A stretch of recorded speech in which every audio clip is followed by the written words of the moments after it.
How you guys doing? Welcome, welcome, welcome. Well, it's a nice, beautiful Sunday. Beautiful, sunny Sunday here in the Florida Keys.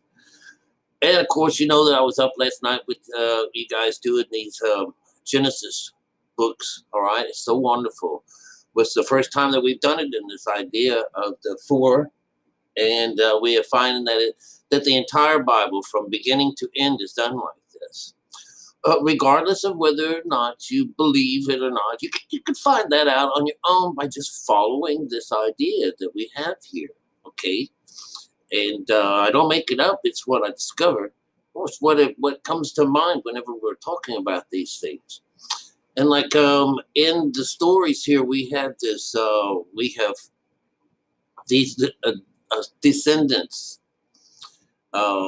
They themselves, and I've told you in the past, and we've done it ourselves, that when we take the name and what that name means, like Adam and the different names that come out, when you take that name and you find out what it means, and there is a chart that you go to find out what that means. It's been around for a long time. That if you connect them all together, that they would tell another story, and it's really beautiful. And that part of the code system has been discovered. Okay, so like in this situation here with this one here, if you can see it, this is Adam, Seth, and Nosh, and then there are 7 other people. There's Kenyon and Maphel and Jared and Enoch and Methuselah and Lamesh, and then to Noah. So you would see that the way that they had set it up is the first three. The first three, that's your main guys. Man is appointed a mortal man of sorrow is born. The glory of God shall come down, instructing that his death shall bring those in despair comfort and rest. All right, so that's rundown of the chakra system. Noah is about the comfort and rest. It's going to be 7. 7 is the day of the Lord. This is the rest, the one you have to keep holy. So you would see that the names, and this is known already. This is already known, but taking it apart and making this the chakra system is recognizing it as a chakra system, pulling it out of all the rest of these codes. It just helps to narrow down what it's all about. All right, so so you would see that 3, the third one on here is Jared, shall come down.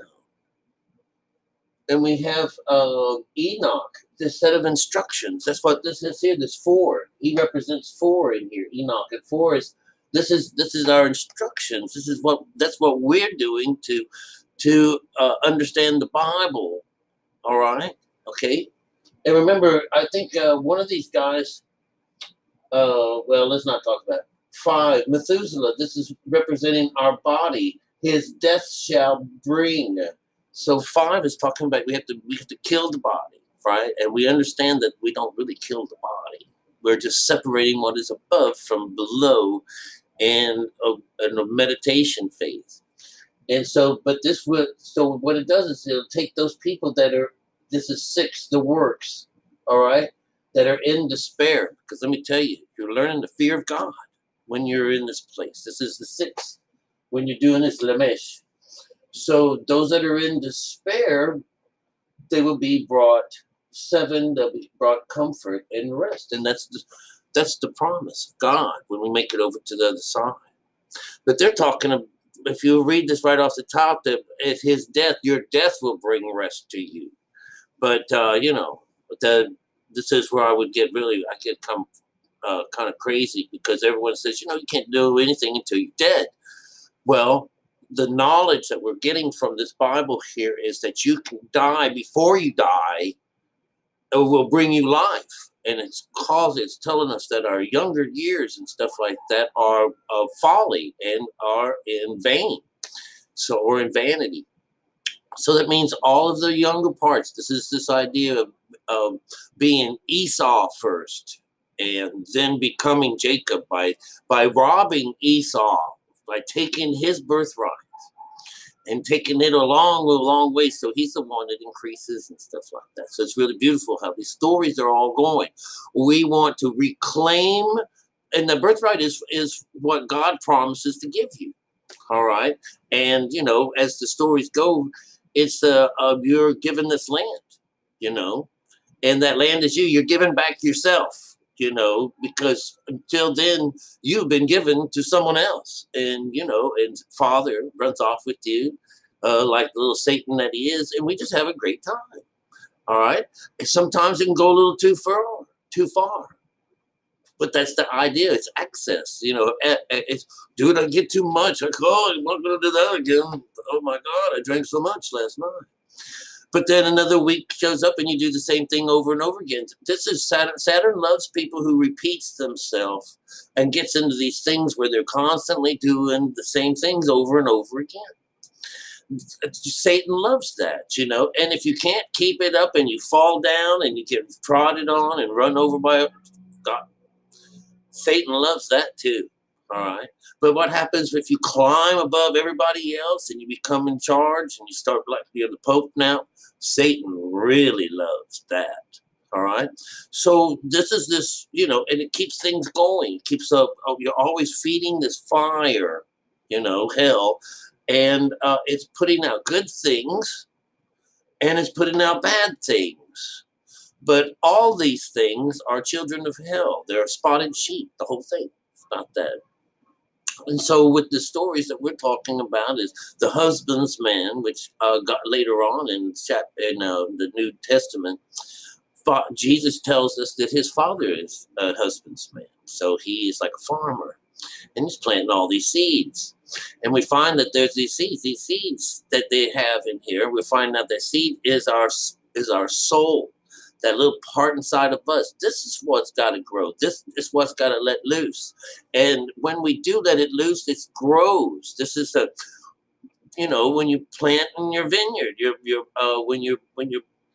and what happens is you wind up consuming your own works instead of someone else getting it, And for a good part of our lives that we live on earth, and we wind up, someone else is taking it from us. And, we're just lucky to be, born maybe in America because it's a little freer, here, maybe there, or over in Europe or something like that. But, if you're in one of these faiths where you're born into and you have to be killed or die to get out of them, you may never be able to find this other side because it's just against the rules.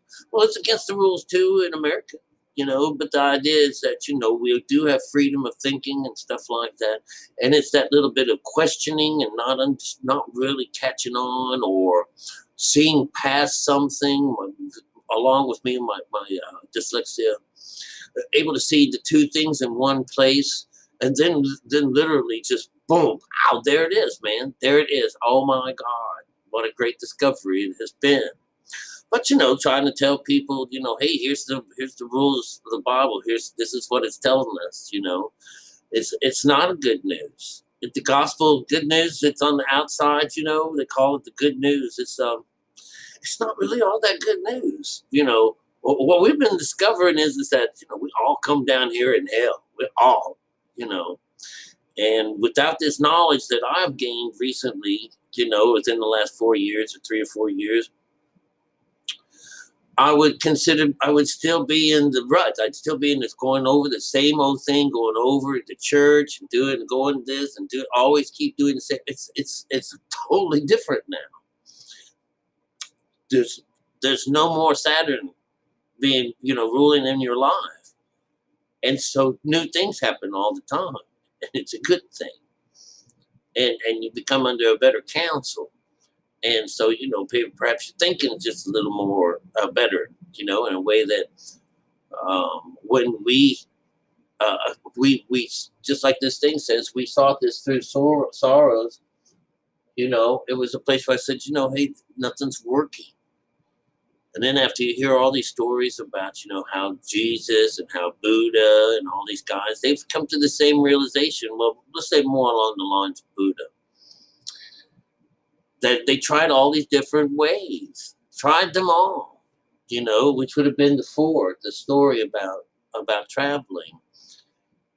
Siddhartha was born in nobility, and so he was claimed to be, Siddhartha is Buddha. And Buddha is a title, just like Christ is a title, just like Krishna is a title. These are titles. They are representing anyone on earth that can make these teachings come alive for them, which is really cool. So anyways, having perfect things, he was told, as prophesied as a child, that he was either going to be a king or he was going to go and take care of people spiritually. He's going to be a different kind of king on that side. So his father said he does not want him to be no beggar and nothing like that. So he says, I don't want him to see anything on the outside. We're going to keep him pinned inside here. He's never going to be able to see anything that's good, that's terrible in this world. He is my son. I'm going to keep him from being this, you know, this poor man, this beggar.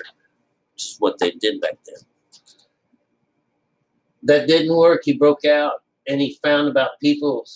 He tried this one here. This is the one where I think it came down to the different ways that he went. I can remember this one here in the story, the skinny one. This is when he turns into, like, you know, bones, where he's just literally, like, you know, emaciated, and he's, you know, and then a little maiden comes into the forest and replenishes him, and he's brought back to life.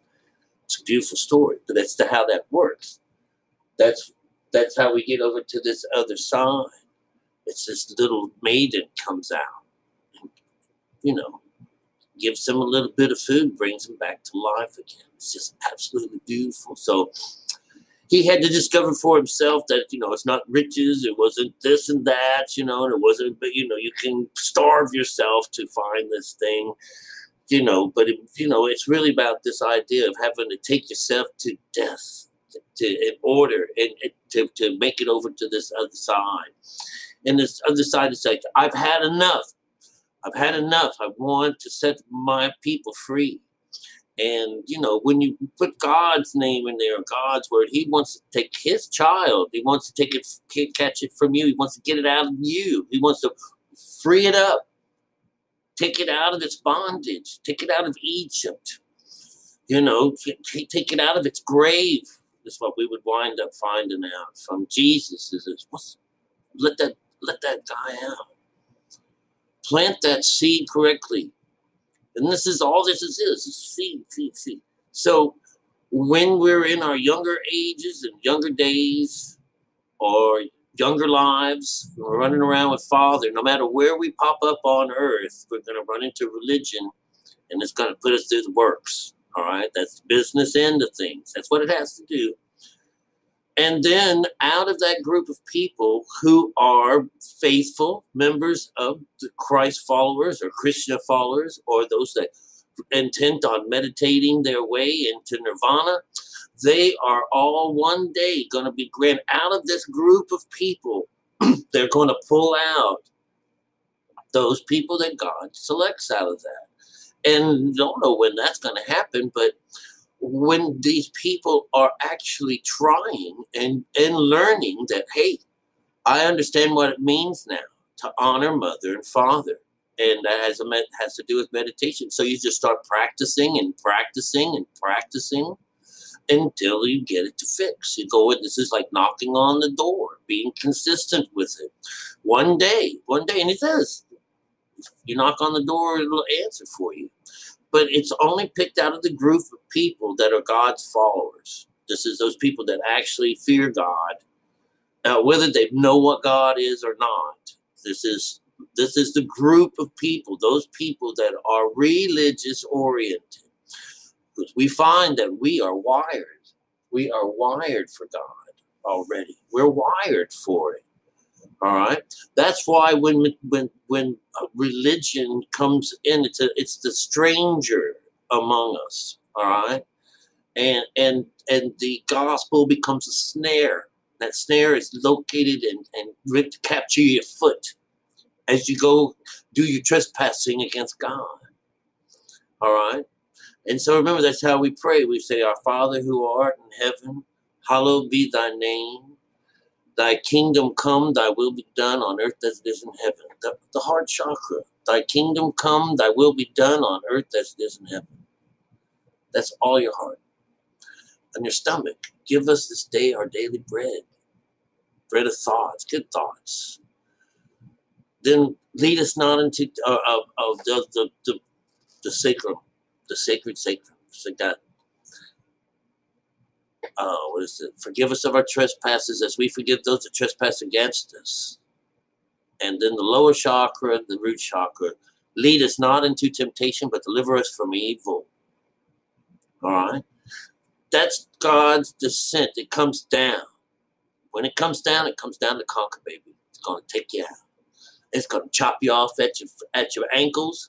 It's going to toss you into the water. It's going to make sweet, sweet water. It's a beautiful thing. If people weren't so damn afraid, if they didn't understand it, it's that being afraid, it's part of the formula. You got to be scared to be able to come over here to this other side. And then it's like you open up your eyes and you say, wow, I'm still alive. It's still me, and I'm still me. It's still me. It's because, you've already had your time of being led around by a beast, and shown the ropes and had a great time. Well, you got mom on there. Mom is aboard now, and you're going to act a little better, So you just got to act a little better.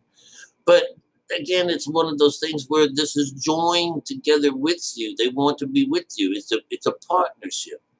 And so, there's nobody calling the shots but me, this guy right here, And for those people that think that since you have God in you, that you're just worshiping yourself, it's kind of stupid. I'm trying to eat better, but I know that's not what they're worried about, you guys. That's worship. You're worshiping. All you worship, your ideas is an outside thing. Good Lord, I guess this is it. I put a wonderful apron on so I could serve Lord today, But no. The idea of connecting up with mother and father, having them both together instead of just father, is to have something on your side, something that's going to help you, And it's not so worried about the world. It's almost like, hey, I can take care of itself. But through you does light shine. And I shine my light. I practice it. I've been practicing that all my life. Come to find out. But you're the light. God's light will shine through you. And regardless of, whether or not you cross over to this other side like I am, you still have God in some way. You have this Father, and it's just how you work Him, just how you get what you're getting out of Him, And I know I worked my little devil. I made that motherfucker work, man. We had, oh my God, oh my goodness, what a mind. But anyways, I'm glad to be past that point. I really am. But I remember these things. So they're still a part of me. So I always have something to pull from. But this idea of we've already been the slave for someone else. And when God attaches to us, comes to dwell with us, when we've made a place for Him, and it, whatever, it's a partnership. And we're buddies. We're all buddies in here. And I didn't have to change much on me at all, There are things I'm working on, but I'm already considered kind of all right already as I am. And I'm very appreciative, you know, because I hate to sound like a flake, you know, a freak. You know, I like being myself. I like who I am. I've spent a lot of time being this dude, and you know, and fixing him, you know, in its way. And you know, I'd hate to think that I have to turn into someone totally different in order to preach the gospels, you know, like I do with you guys. And I'm just so thankful that I get to be myself in these stories, and that it shows up. It shows up in the science. They're not here. It's not here to turn you into something else. You know, it's bring life into you. Bring the life of life into you. Bring you from this dead place. Bring you and his child to life. You know, and it's a beautiful thing. And he doesn't want nothing else different.